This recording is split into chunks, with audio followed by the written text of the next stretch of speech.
Assalamualaikum guys, semoga kalian selalu sehat ya.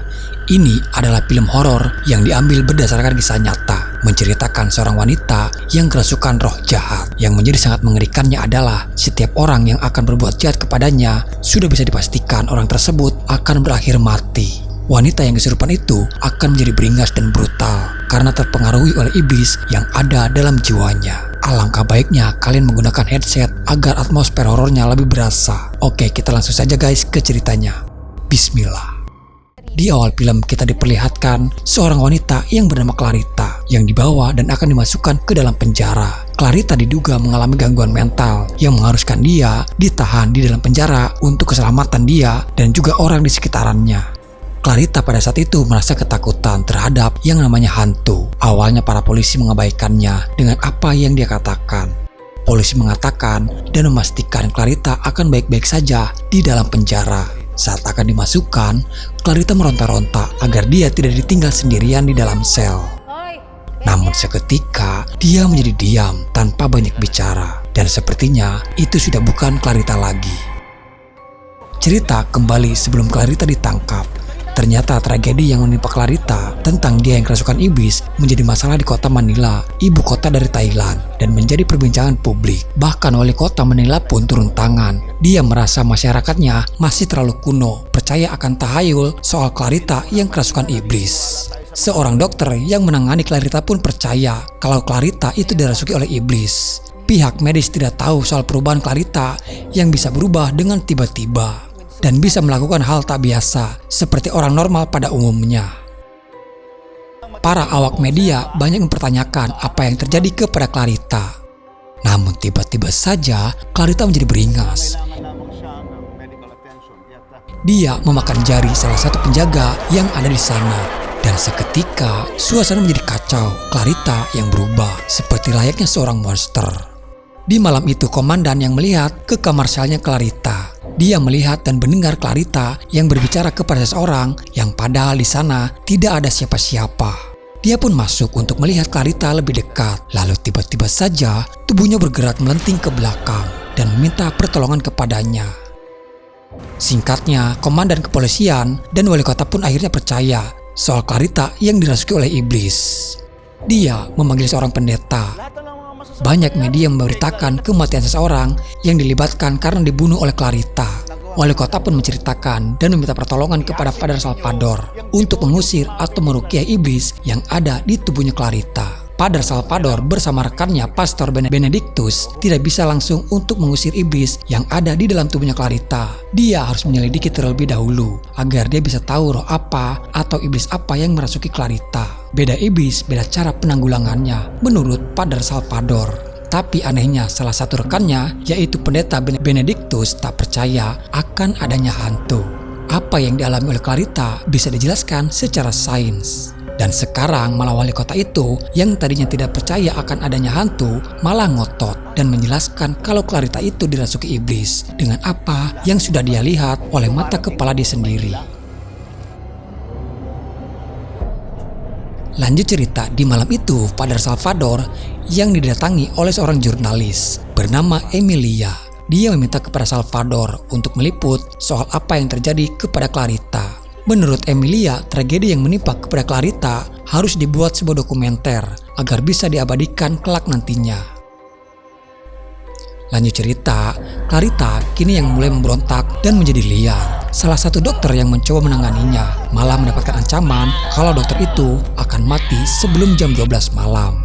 Matanya yang terus melotot melihat ke arah si dokter sambil komat kamit. Beberapa saat kemudian, jam di rumah sakit itu menunjukkan mendekati hampir jam 12 malam. Salah satu karyawan di sana yang melihat si dokter sedang tertidur di mejanya. Dan saat dia mencoba untuk membangunkannya, ternyata dokter itu sudah tewas. Emilia datang ke rumah sakit melihat mayat si dokter yang diduga tewas karena serangan jantung. Tapi di ruangan mayat itu tak hanya dokter itu saja, ada mayat dokter lainnya juga yang ada di sana. Pegawai itu merasakan kematian mereka ada keterikatan dengan Clarita. Karena sebelum kematian para dokter itu, mereka sempat menangani Clarita. Kala itu Clarita yang berontak dan berteriak terus-menerus, meminta tolong kepada dokter yang ada di sana. namun malah sang dokter mengabaikannya. Dan tiba-tiba dia yang tadinya berteriak histeris langsung diam seketika. Dan tiba-tiba saja Clarita menyebutkan sebuah angka 2069 dan mengulang-ulang angka tersebut. Kala itu dokter tak menghiraukan apa yang dikatakannya dan dia juga tidak tahu angka apa yang Clarita sebutkan. Dan saat dokter itu akan pulang berjalan menuju ke mobilnya, tiba-tiba saja ada sebuah mobil yang menabraknya. Dokter itu dinyatakan tewas di tempat dan mobil yang menabraknya itu berplat nomor 2069. Persis apa yang Clarita sebutkan sebelumnya. Dari kesamaan dan kematian para dokter itu membuat Emilia semakin penasaran dan menunjukkan hal itu kepada pendeta Salvador. Dari beberapa tragedi kematian para dokter yang mati mendadak membuat orang-orang ingin mengetahui ada apa latar dibalik Clarita yang sebenarnya. Kala itu Epa yang seorang psikolog mencoba untuk mengungkap dibalik sesosok Clarita.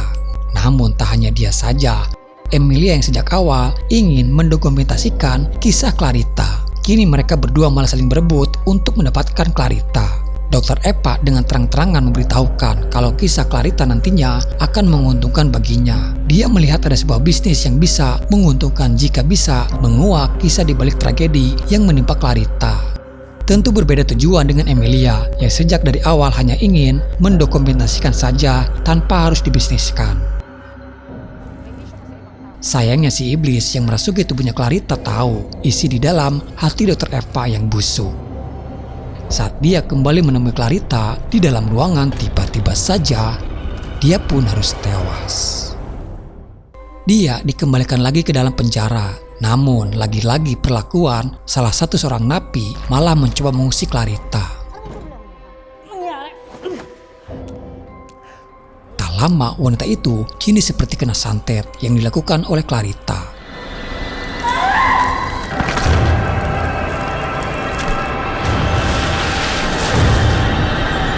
Hingga wanita itu pun tewas di tempat. Dari beberapa kasus yang ada membuat pendeta Salvador dan Benedictus kembali ke penjara menemui Clarita yang masih dirasuki oleh iblis. Iblis yang ada di dalam tubuhnya Clarita menentang balik kepada si pendeta dan menyatakan peperangan terhadapnya. Metode kala itu para pendeta tidak langsung meruqyah orang yang dirasuki iblis. Dia mencoba meneliti terlebih dahulu dan mencari tahu iblis yang merasukinya. Karena Clarita dirasuki oleh iblis yang sangat kuat, tidak mudah bagi pendeta untuk melakukan pengusiran si iblis. Hingga mereka pun harus berdiskusi dengan uskup besar yang ada di gereja. Dan untuk melakukan pengusiran iblis yang ada di dalam tubuhnya Clarita, mereka harus tahu nama iblis yang merasuki tubuhnya. Dengan mereka tahu siapa musuh yang mereka akan lawan, itu akan mempermudah dan cara apa yang harus disiapkan. Namun itu tidak mudah untuk mereka agar si iblis memberitahukan namanya. Tentunya di sini beda agama, beda juga penanganannya guys. Hampir di setiap harinya mereka mencoba untuk melakukan pengusiran iblis di dalam penjara itu. Demi untuk mencari tahu siapa nama iblis itu, tak jarang mereka selalu kewalahan dengan tenaga yang dimiliki oleh Clarita. Salvador mencoba dengan ritualnya membacakan doa-doa pengusir iblis.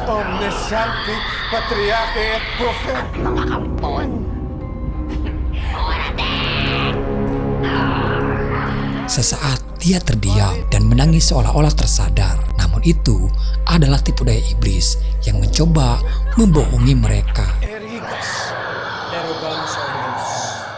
Iblis ini tahu tentang masa lalu seseorang yang ada di hadapannya, mencoba untuk mengalihkan fokus mereka saat dalam melakukan ritualnya.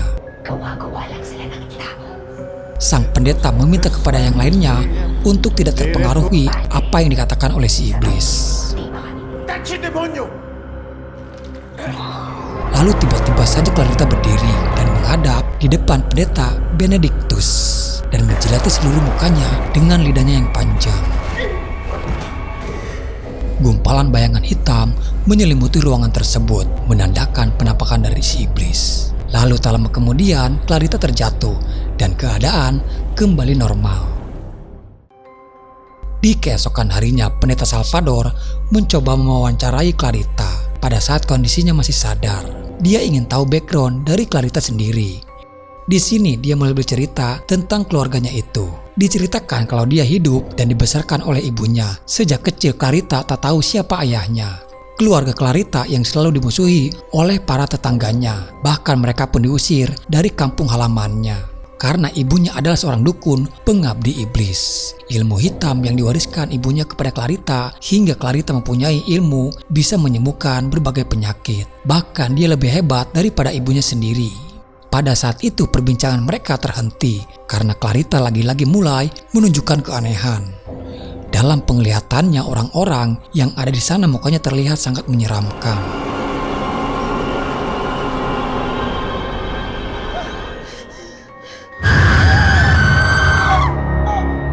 Dari cerita Clarita yang Emilia dapatkan, akhirnya dia bersama pendeta mencari desa tempat kelahirannya Clarita untuk mencari info tambahan lainnya.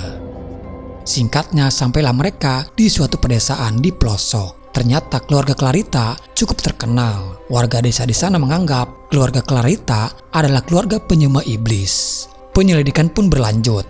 Mereka berdua masuk ke dalam sebuah gua di mana konon katanya itu adalah tempat sesembahan ritual ibunya Clarita di sana. Banyak simbol-simbol penyembahan iblis dan tulang belulang hewan yang tersisa. Lalu tak lama kemudian ternyata di gua itu sudah banyak ular yang menghampiri mereka. Dirasa sudah tidak aman lagi, mereka memutuskan untuk pergi dari sana. Ibunya yang sebagai dukun dianggap pembawa bencana untuk warga sekitar. Ketika warga sakit, mereka meminta pertolongan kepadanya. Tapi di saat bencana datang, mereka malah menyalahkan semuanya itu kepada ibunya Clarita. Keluarga Clarita merasa tidak diperlakukan adil oleh warga sekitar, hingga lemparan batu pun tak terhindarkan. Sejak kematian ibunya Clarita mencari ayahnya ke Manila, diceritakan kalau ayahnya adalah seorang pejuang bangsa dan pada tahun 1953 Manila masih dijajah oleh pihak Jepang. Ironisnya di Manila Clarita terpaksa harus bekerja sebagai wanita penghibur guys dan tinggal di sebuah apartemen. Hampir di setiap siang harinya dia keluar untuk mencari ayahnya, namun tak pernah berhasil. Clarita tak menyangka setelah dia dewasa ternyata iblis itu mengikutinya. Dan di malam itu si iblis datang. Sejak saat itulah Clarita menjadi orang aneh dan terkadang menjadi sesosok yang sangat menakutkan.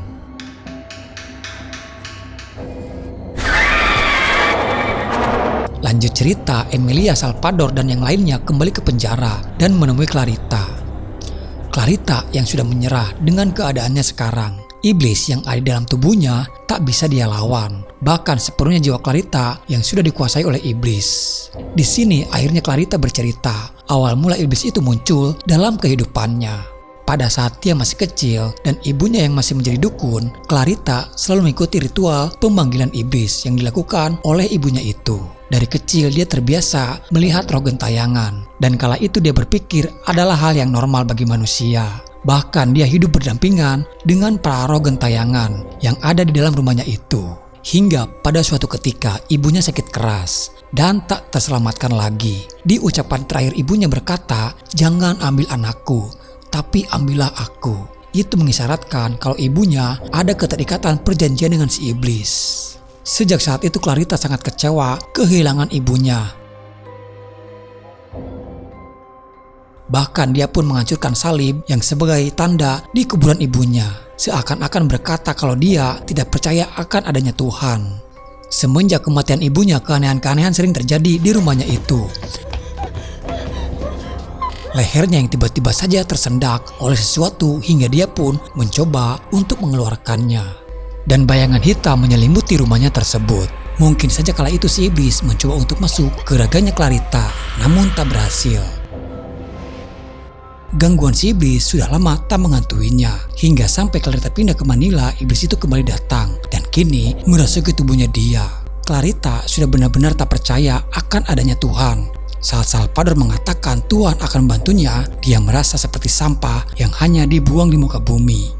Salvador bisa paham dengan penderitaan yang dialami oleh Clarita selama ini. Tapi selembut mungkin pendeta Salvador mendoktrin Clarita dengan adanya eksistensi Tuhan dan meminta kepada Clarita jangan menyerah. Kini pengusiran iblis itu dimulai kembali. Namun iblis itu kini semakin mengganas. Orang-orang di sana pun tak berdaya dengan kekuatan iblis yang ada di dalam tubuhnya Clarita.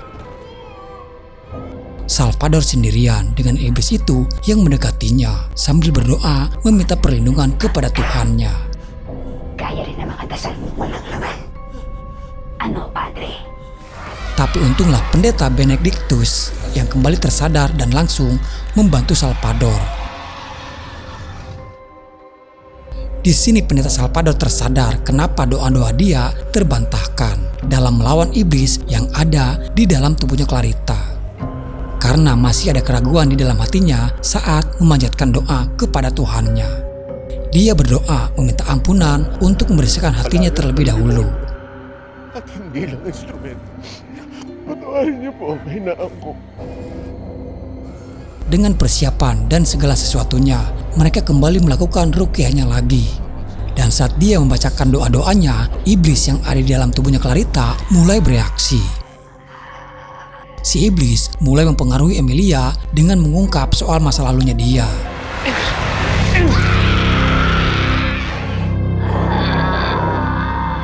Tingin mo ba matutulungan mo ang kapatid mo? Hingga akhirnya lampu di tempat itu menjadi gelap gulita karena amukan si iblis. Mereka kehilangan Clarita dan hanya mendengar suara-suaranya saja. Lalu tiba-tiba saja dia menyerang kepada komandan polisi yang ada di sana. Mahal si Mami.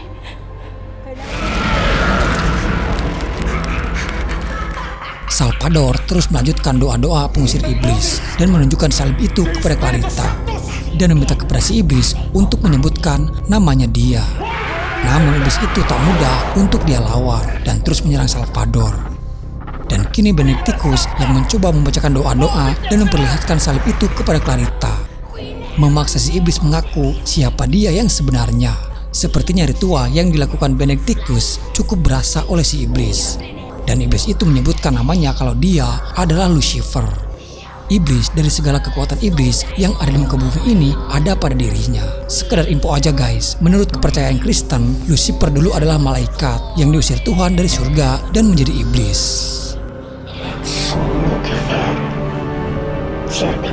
In Jesu Christi ad corpore Deus Filius Vobis Imperet. Mereka pun melakukan doa bersama meminta pertolongan kepada Tuhannya untuk mengusir iblis yang ada di dalam tubuhnya Clarita. Dan akhirnya iblis itu pun berhasil terusir di dalam tubuhnya Clarita.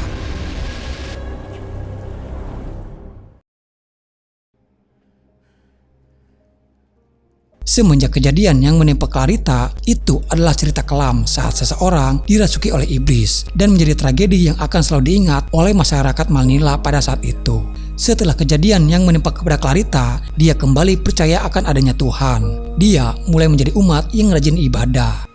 Lalu film pun selesai.